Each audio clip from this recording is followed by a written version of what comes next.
గతంలో ఇచ్చిన హామీ మేరకు ఓయూకు 1000 కోట్లు కేటాయించిన రేవంత్ సర్కార్ హామీని నిలబెట్టుకుని ఉస్మానియా యూనివర్సిటీకి వెళ్లి విద్యార్థులతో ముచ్చటించిన సీఎం రేవంత్ రెడ్డి ఉస్మానియా యూనివర్సిటీని సందర్శించి ఆర్ట్స్ కాలేజీ దగ్గర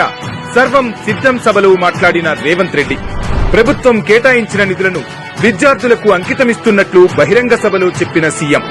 ఉస్మానియా యూనివర్సిటీని అంతర్జాతీయ ప్రమాణాలతో అత్యున్నతంగా తీర్చిదిద్దుతామని హామీ గుండెల నిండా అభిమానం నింపుకుని తాను ఉస్మానియా యూనివర్సిటీకి వచ్చానని వ్యాఖ్య జార్జి రెడ్డి గద్దర్ లాంటి వీరులను అందించిన ఘనత ఓయూ సొంతమని చెప్పిన ముఖ్యమంత్రి తెలంగాణ ఉద్యమానికి అంకురార్పణ జరిగింది ఉస్మానియా యూనివర్సిటీలోనేనని గుర్తు చేసుకున్న సీఎం ఓయూలో విద్యార్థుల సభకు హాజరైన తొలి సీఎంగా రికార్డు సృష్టించిన సీఎం రేవంత్ రెడ్డి